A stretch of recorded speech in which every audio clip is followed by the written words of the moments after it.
Hey there, dear listeners. Brotherhood coming at you. Sorry for the delays as usual. I'm trying to work on that, honestly. But I do have a new opening this time around. I've changed things up a little bit. Let me know what you think. Send me an email to head@headspeaks.com or go to the Facebook group, facebook.com/groups/headscastnetwork, and let me know what you think about the new opening. Looking forward to hearing from you. Let's go and start the new opening. Roll that beautiful bean footage.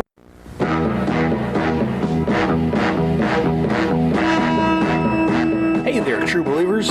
This is Head Speaks, a proud member of the Headcast Network family of shows. As usual, I am your host, Aaron Moss, aka Brother Head. And this is my, mostly monthly Headcast, where I talk about comics, movies, role-playing games, TV shows, and anything else geeky that I want. Sometimes I'm alone. Sometimes I manage to con a guest onto the show. So if you like comic books like Firestorm and the Atom, or movies like Back to the Future, or even the Star Wars sequels, or anything else geeky, this is the place for you. So let's get the flux capacitor fluxing, the TARDIS tarting, and let's say Shazam!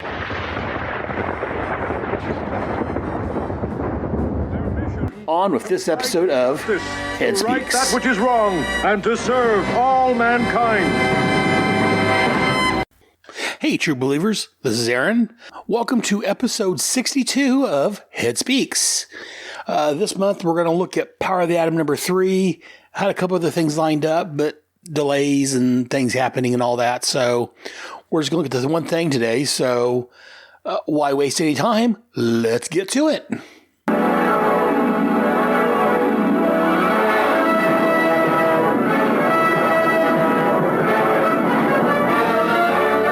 Than a speeding bullet.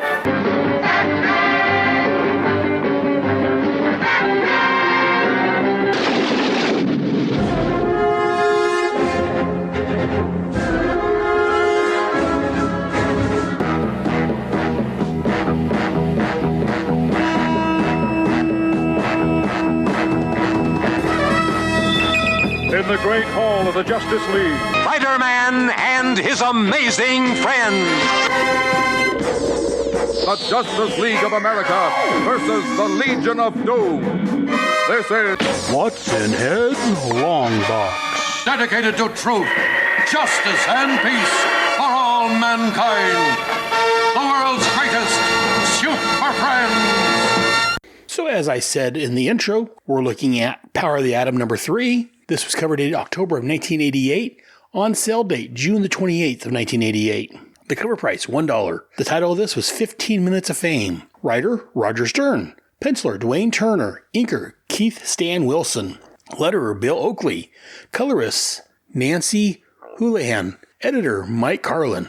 The cover was done by Dwayne Turner and Keith Wilson. And the synopsis from Mike's Amazing World of Comics, Ray Palmer visits Professor Alpheus Hyatt, who has been hounded by reporters since the Atom's return. A small-time costume crook named Strobe seizes the opportunity to make a name for himself by attacking. The Atom defeats the crook by disabling his armor from the inside. He then receives an offer to work as a CIA operative. And this was all from Mike's Amazing World of Comics. As usual, we'll start looking at the cover. The cover basically shows the fight between the Atom and Strobe with reporters in the background. A couple of them care to comment on the battle so far, Mr. Strode, and Mr. Atom, a comment for our viewers, please. And it says Strobe Effect. It's a decent cover. I've seen better. Like I say, we got the Atom, and he's jumping at Strobe, and Strobe's using his effects on the Atom, trying to knock him aside or knock him over, whatever he's doing. I'm looking at this on my computer. I don't actually have the actual issue anymore. Sometime over the past 20, 30 years, whatever it's been, this is one of the comics that hasn't made the move for whatever reason. It's either got lost or sold off somewhere. So I'm looking at a copy on my computer, a image of it, and so I don't know if it's the computer image or if it's the way the cover looked. But it looks, I don't know if it's rushed. If I was a artist type person like Jared, one of my friends over at the my G.I. Joe podcast, he'd probably have a better phrase or better explanation for this. But it looks a little rushed. It looks a little off.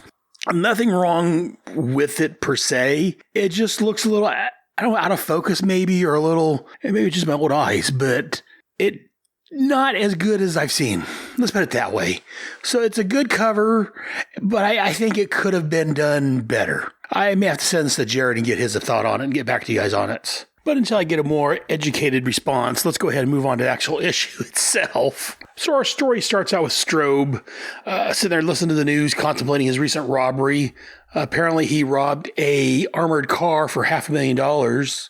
And while the news is covering him, they suddenly go to the top story of the day, which is the Atom returning. Again, the Atom, as everyone knows, all the Adams fans know that here a while back, he departed from America and went to live in South America, where he was stuck at 6 inches high, found a girlfriend, or wife, girlfriend, whatever down there, blah, blah, blah. I've covered all that. And since then, he's returned to America, and he has just now became back into the eye of the public, thanks to the CIA. So Strobe, he's a little upset that, Ivy University's 2 states away, and the Atom, again, is the top story when in this very state, he robbed what was it again? Sorry, a armored car. I was going to say stagecoach. I don't know what century I'm in. An armored car, and the Atom's still taking top billing. So he is a little perturbed by that. So makes him want to take on the Atom. So as he's sitting here thinking about this, he's counting his money.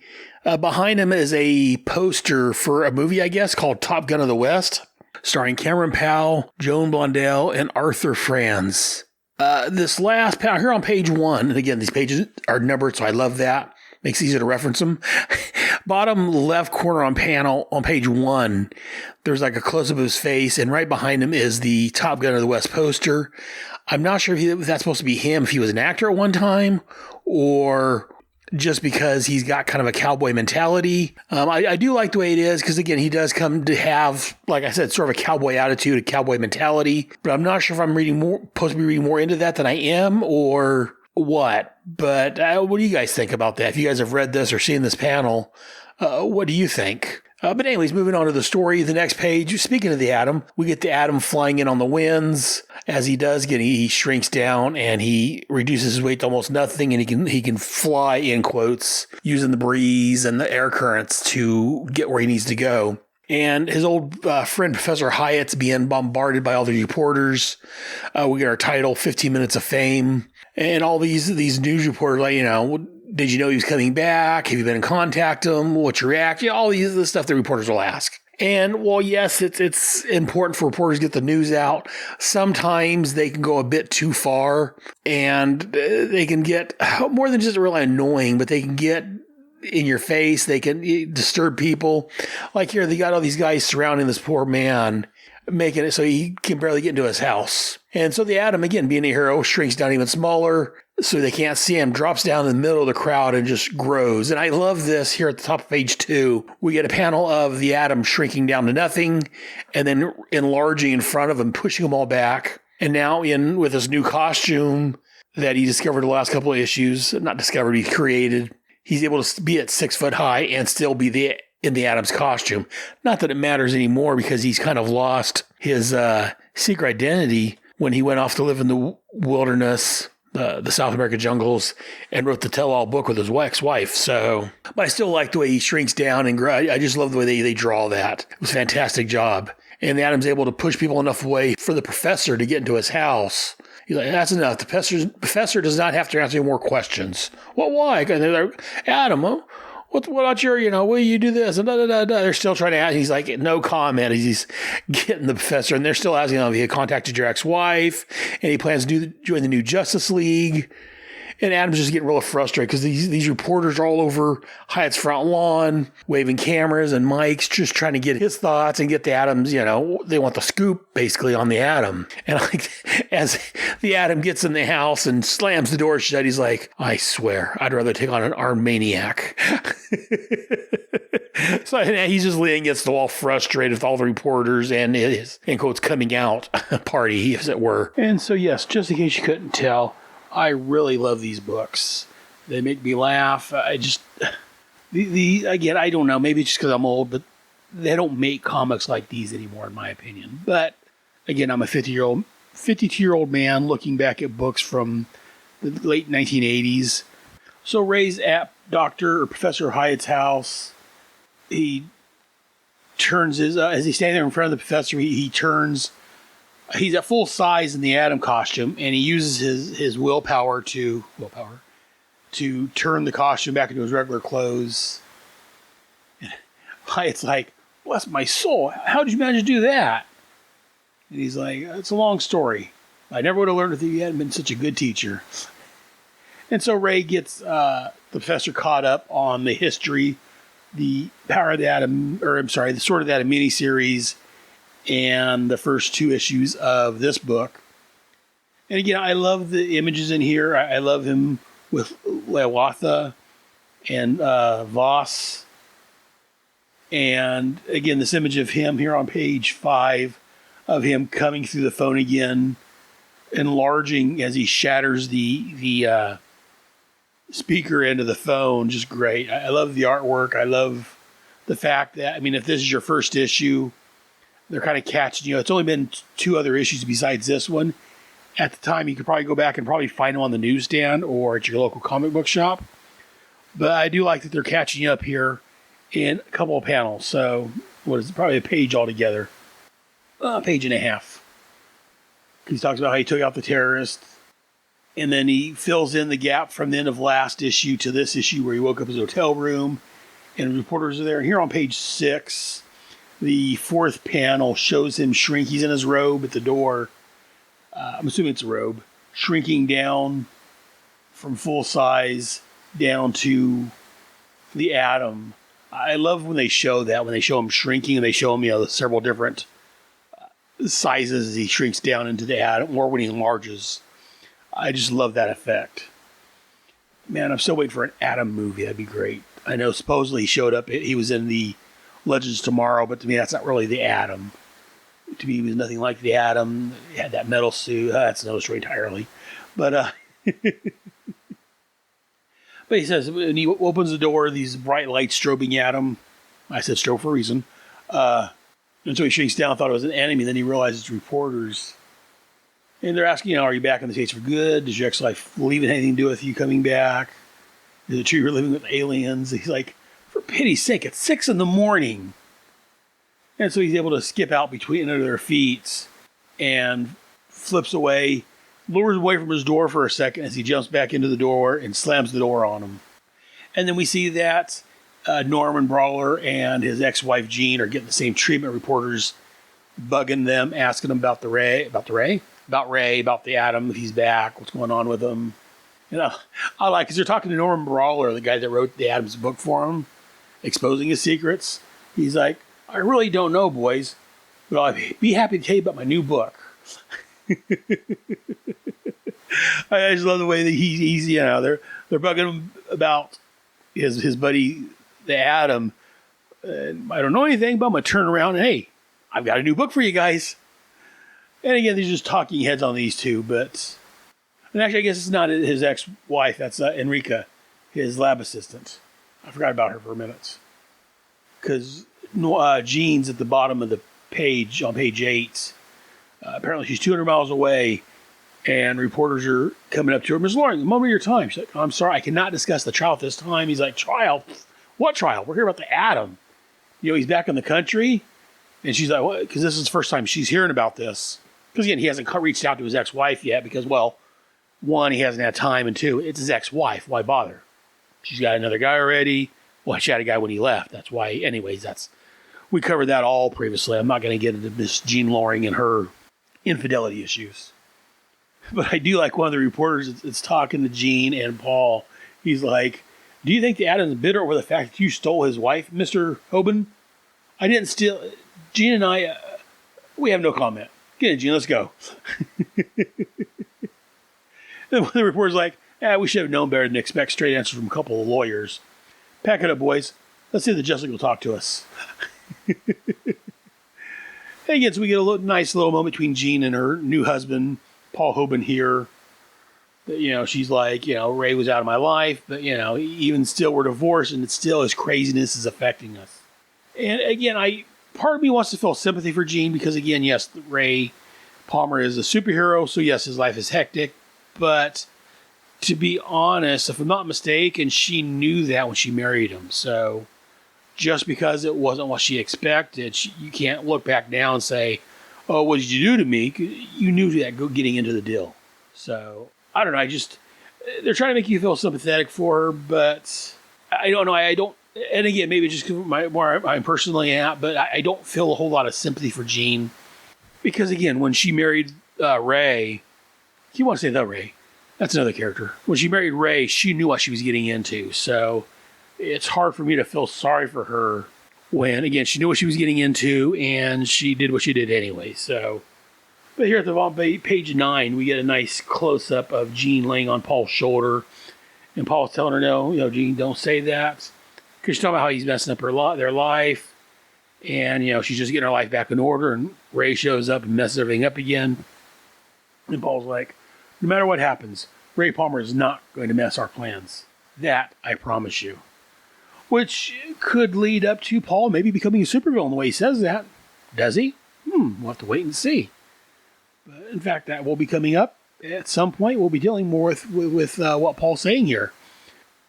But enough about that. Let's cut over to the Central Intelligence Agency in Langley, Virginia, where we get a guy named Stevens talking with another guy. I'm trying to see the show's name here. I forget now.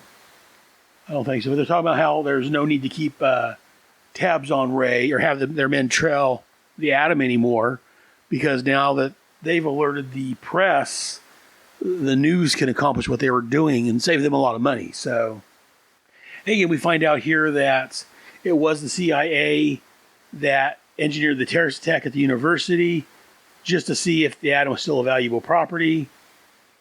And this one guy's expressing his concerns, his doubts about it, because he's like, I don't know, sir. Bad enough we engineered a terrorist attack at the university, but second the press on it will destroy what little private life he has left. And the guy that was talking, the main guy, he's a bald guy, got a white hair around the backside of his head. He's like, it's only a matter of time before it got ruined anyways. Now he's in a better position to accept our aid. So again, the CIA is causing a lot of this just to get Ray back to work for them. So, but then here on page 10, we get a panel van pulling up, and we get the guy we'll know as Strobe, the guy from last issue who was complaining about the Atom stealing a spotlight. He's like, so this is where he is, huh? Keep those cameras rolling, pal. Yours truly is about to give you the biggest story of your career. Kapow. And we're cut inside where Ray and the professor's talking, Hyatt. They just called the police to have him come in and scoot the reporter away from his house so he can get some sort of normal life back. And then all of a sudden the window bursts in. And Ray, again, does what he does. Makes sure the professor's safe, gets him behind a table, and jumps out and shrinks down to the Atom, where he gets attacked by Strobe. And here on page 13, we get the first full image of Strobe in his costume. Strobe's costume's not, I'm going to say, a great costume. He's just a guy in a giant yellow, I'm assuming metal suit. He's got 2 red tanks on his back, red goggles or visor, I guess more of a visor, yellow helmets, and he's all in yellow, kind of a plain costume. He's got no chest emblem or anything or any sort of remarkable distinction, just a guy in yellow. But as he grabs Ray, he's like, not what, who? The name is Strobe, and I'm the guy who's ending your career. And again, there's all these cameramen around like, what's going on? And I'm taking pictures. What? They're like, maybe we should get away from here. Like, miss a story? Not a chance. What does he call himself? Strobe? That's Strobe. Strobe, S-T-R-O-B-E, like the light. Remember that name. I'm the guy who beat the Atom, see? And he's holding Atom in his hand, and he's saying this, and we see in his hand little indications that something happened to there. And one reporter's like, see what? Hey, where'd he go? And about this time, the police show up, and they're trying to get people outside the fence line. And they see Strobe, like, who are you? The name's Strobe, and I'm strong, and I'm more than you want to handle. Back off. All I want is the Atom. And we see Ray hiding behind a rock, catching his breath, saying, thinking how he's the guy caught him off guard, and luckily the new mask is cybernetic web to be able to think. And again, kind of catching you up in case you've missed the first couple of issues, what's going on. Because before, he had to use his hands to use the size control belt. Now it's linked to his mask, So all he has to do is think about shrinking down or changing his weight or whatever he needs, and he'll do it. So, and I do like this new costume. Like I say, it's reminiscent to his old one, but he's got his hair exposed because he doesn't really have a secret identity at this point. And I do like the fact that they're making it easier for the writer, I guess, but it's also interesting. I mean, it makes sense that since this is not his original costume, he's changed it, that he would change it so he has better control. Because before, like he said, if he had to reach his size control belt and do things manually, he may have not gotten away in time. But since all he has to do is think about what he wants, again, thinking about something is a lot easier than actually doing it. So I do like that. And again, the Atom, as I've said here and elsewhere and anytime it comes up, he is one of my two favorite characters. Him and, as I've said, Firestorm. I like his costumes, I like his power, and I like Ray in general. I mean, there's been other Atoms, which we may talk about at some point on the show. There's Raymond Choi is the other big Atom, if you will, in quotes, who's the current Atom. And he's all right, but he's no Ray to me. And maybe it's just because, like they say, when they talk about Green Lantern, they say the first Green Lantern's your favorite usually. This is my first Atom, so I like him better than Al Pratt, the Golden Age Atom, and I like him better than Choi, the modern Atom, if you will. But so Ray grows it just a little bit so he can come up behind the pebble he's on or the rock, whatever. And he sees where he's at. He's behind Strobe. And we get Strobe. Again, he showed up last issue because the Atom stole a spotlight when he was robbing a bank. He's all about the headlines, about wanting people to notice him. So as Ray grows a little bit and sees it, we hear him, R-O-B-E. Get it right, suckers. The cop's like, look, you can't come in here, and who's going to stop me? You? Don't make me laugh. I put 2 armed security men in the hospital today. A couple of small-town cops are no challenge at all. We hear from behind him, why bother with them? It's me you want. Huh? Atom, where are you? And Atom's like, right here, as he jumps up from the ground and enlarges himself and just plummets and hits the guy right in the chest, knocking him down. Which just enrages this guy even more. Strobe's like, you think you're tough? You think you can beat me? Well, you're wrong. Wrong. Nobody beats Strobe. And he starts blasting at him. And as Ray's jumping around, he's like, this is different. I haven't had to fight a total egomaniac in years. I'll have to keep on my toes with this one. These concussion blasts he's firing are nothing to sneeze at. And so Strobe is blasting at Atom with his concussive blast, as Atom calls it. It's like strobes of light, if you will. White, like a light beam with colored circles in the middle. And it's going on, it's hitting a tree and knocking it down, blasting a car.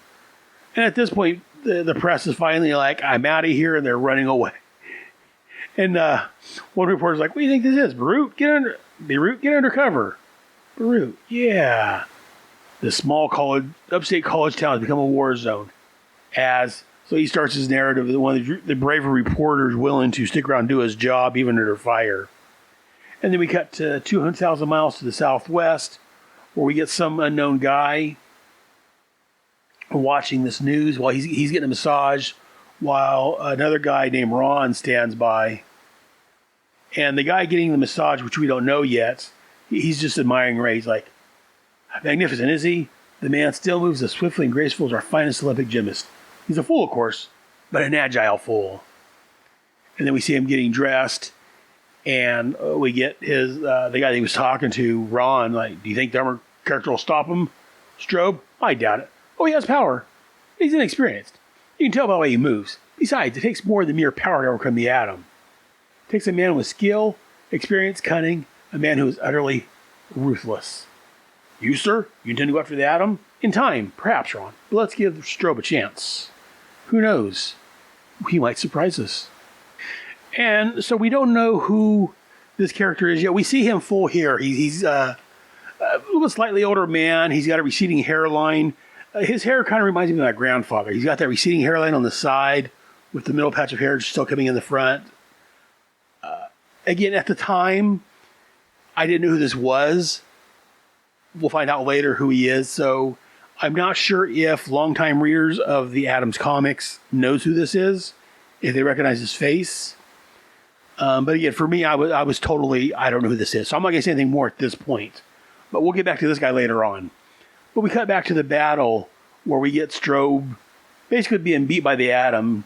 And Strobe's firing at the Atom as Atom's shrinking down. And he's like, hold still, you. And Ray's like, a minute ago, I wasn't fast enough for you. What's the matter, Strobe? Don't like surprises? As he enlarges himself as he jumps up and just knocks Strobe out. And again, I do like here on page 17, again, there's one panel of the Atom shrinking down as Strobe fires above his head. And then the next panel shows Atom again growing. And again, we see the growing effect as he jumps up and he's leaping up and punching Strobe in the jaw. Because again, for all his armor and his mask, his jaw is still exposed. And Ray's like, as he knocks the guy down, he's like, you know, if I wore body armor, I don't think I'd leave my chin exposed like that. And so he ties the guy's hands together so his blasters are facing one another. And he says what's going on here. Because in case you're not quite sure just from the drawing, he's like, these gun blasters are pretty impressive. But I'll bet you don't want to have them triggered while they're pointing at each other, do you? And so the cop says that they called in the paddy wagon to take him away. And Ray's like, hear that, Strobe? The nice officer with the gun pointing at your head is going to make sure your tail taken care of. Just as long as you don't try anything stupid. Stupid, huh? Is that what it is? You think I'm stupid? Well, matter of fact, I'm pretty bright, get it? And also a bright light shines. And we can't see Strobe anymore. And the Atom is blind. He's like, what the heck? I do love this panel on here on page 18 where Strobe's all lit up and Atom's lit from the light below him. And Strobe's like, that's why I call myself Strobe. Oh, no, not again. Now where'd he go? Because again, he's shrunk down as he was being blinded. But he says that, you know, it was close. He clamped his eyes shut, but he's still seeing stars. And so he slipped into the guy's gauntlets. And he's running around inside. I love here on page 19, there's a couple panels here at the top and one at the bottom where we see Ray running inside the guy's armor. There's wires and tubes and stuff all over. And he grabs a handful of wires and starts pulling on them. As Strobe grabs the cops, he's like, you know what? I never liked cops. And with the suit, I'm finally able to do something about it. Too bad for you suckers. And here at the bottom of page 19, we see the Atom pulling on a handful of wires. Here goes nothing. Because again, Ray doesn't know what's going on outside. All he knows is that he's fighting Strobe. So as he pulls these wires, which he doesn't know what they do, the jetpack, or the not jetpack, but the power pack. It's his power pack, those red canisters on his back. They start exploding. He's like, power pack, help, I'm on fire. And Ray jumps off and pulls the power pack off and beats him with it. He's like, take it easy, Strobe. It may feel pretty hot, but there's more smoke than fire. And so a cameraman or a reporter, somebody uses some foam to put him out. Please don't let me burn up, please. So we find out that his weakness, I guess, is fear of burning up. And the paramedics are taking him away. I guess he has some superficial blistering. And one of the ambulance guys like, not so tough without a fancy suit, is he? Who's not tough? I smashed an armored car single-handed. I took on the Atom. I could have beat him. Yeah. And the cop's like, well, thank you. I'm glad you're back in town. We could have handled him on our own. And Ray's like, well, thanks. But if it wasn't for me, he wouldn't have been here anyway. So is it a good thing or a bad thing that I'm back? He said, he came here to make a name for himself. The guy's like, you mean like Steve McQueen challenged Edward G. Robinson, the Cincinnati Kid? Something like that. And again, I like the reference to an older movie. Again, kids nowadays reading this might not even know any of those names. I don't know. But from an older generation, I like that. And he comments how, laments how he didn't have this problem when he had a secret identity. This is what I have to look forward to. He's got to watch out being either being hounded by the media or people trying to make a name for themselves. So again, I like the fact that Ray's actually thinking about that. Because usually a lot of people take the secret hero identity thing for granted. Or they don't. Again, I heard a lot of people mock like Superman's secret identity, which I'm not going to get into here. But I do like that Ray's actually was a good thing or a bad thing. Because I'm going to be, I got no privacy now. I got people always hounding me, either want to catch me on the news or put me on the news or beat me up just to make a name for themselves. And again, the secret identity thing is going to be going on for a little bit. Him debating on how to handle it and what to do. And that's kind of what the CIA, that's why they let the reporters know Ray was back, to try and get Ray to want to give up a civilian life, I guess, run to them for help. And as he's talking someone, I'm assuming it's Professor Hyde, it looks like he's bald, comes running out of the house and he's like, it's the CIA for you on the phone. And so one of the guys reported the older guy from earlier, whose name is Agent Bailey, says here, okay, he's like, got him, sir, he's coming on the line, as Ray actually comes on the line and jumps out of the phone. Now, what the? Agent Bailey? Pardon my sudden entrance, sir, but your call provided me an easy excuse to leave an unpleasant situation. And he lets him know that one of his field agents, Don Bryce, found him in the woods, which was back in issue 1. He'd been shot dead by the drug runners, but he was able to warn Ray of the impending danger. With his dying breath, he was a good man, Mr. Bailey. I owe him my life. He apologized for not contacting me as soon as he got back, but things have been a little busy for him. And as the story ends, Bailey's offered him a full-time position at the CIA. He's like, well, we can help you get you out of your situation. Just come back and work for us. He's like, join the CIA full-time? I don't know. I'd have to think about it. Of course, take your time. I don't want to push you, but I hope I hope you consider the good you can do for your country.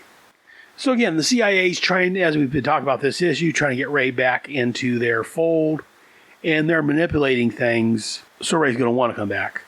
And I understand Ray, yes, he's a superhero. He can do some good for the world, help work with the CIA. He can do some good stuff, but I don't like the way they're going about it. I mean, if they would have just approached him, but we'll find out more later. But if they just would have approached him, he might have joined up already, or helped out at least. But they're looking to make him dependent on the CIA. And again, that's never good, trying to, not necessarily blackmail, but trying to force a situation on Ray. So we'll see what happens. Next issue, it tells us that the things get crazier for the Atom as he asks himself, what are you doing for the rest of your life? Guest starring Hawkman and Hawkwoman. Again, great issue. I love the art in here. I love the storytelling. I think that Roger Stern does a fantastic job telling the story of the Atom. Dwayne Turner and Kez Wilson doing the pencils and the inks. I love the art in this book. This is a superhero book to me. It's the full 4-color. Again, it's what, 30 years later, 40 years later. The pages are a little yellowed, but I mean, that's the paper at the time. Again, I just love the Atom, and this is part of why. It's just, he's a great character, and he's got awesome powers, in my opinion. So, we're going to end this here with Power of the Atom 3. Next month, we'll be back with issue number 4. But again, it's going to cut this episode kind of short. There was a couple of things I wanted to do, but just due to timing, I'm not getting that far this month. So, last time, I do want to apologize for the delays. I'm back. Hopefully I can stay back. Check out my other shows on the network. G.I. Joe, Royal American Headcast, the Starman Adventure Hour. Let me see what else I have. Task Force X. I have Bravo Team. And then the 2 shows with my wife. The Starbright Project. We talk about the Quantum Leap TV series. And Voyager Cast. We talk about the Voyager's TV show from 1982. Another time travel show. So check those all out. They each have their own feed. Look for them there or on the Headcast Network. Go to headcastnetwork.com for all my shows. Check out the Facebook group, facebook.com/groups/Headcast. Send us an email to headspeaks@headcastnetwork.com, and I can read your emails on the air, or your letters on the air. Emails. Or you can also call and leave a message on the Headcast voicemail, which is area code 559-500-3182. Any calls made, I will play on the air. Again, that's for all my shows. It's the Headcast voicemail at area code 559-500-3182. Call and leave a message. I love hearing from people. And if you like what I'm doing here, definitely check us out over on Patreon. That's patreon.com/Headcast Network. Join us over there if you like what I'm doing. Throw a few bucks in the tin. And currently over there, in fact, I want to give extra special thanks to Mark Ross, a.k.a. Cluck Trent, who is one of our Patreons. Thank you very much, Mark, for joining us over there. and I hope you're enjoying the shows. And if you like the shows, be like Mark and join Patreon. Throw a few bucks in the tin, help us out here. But enough about that. Enough for this episode. I know it's kind of a short episode this time. Hopefully next month I can be more on the ball and get a little bit more done for you guys. So until next month, remember, Ed has spoken.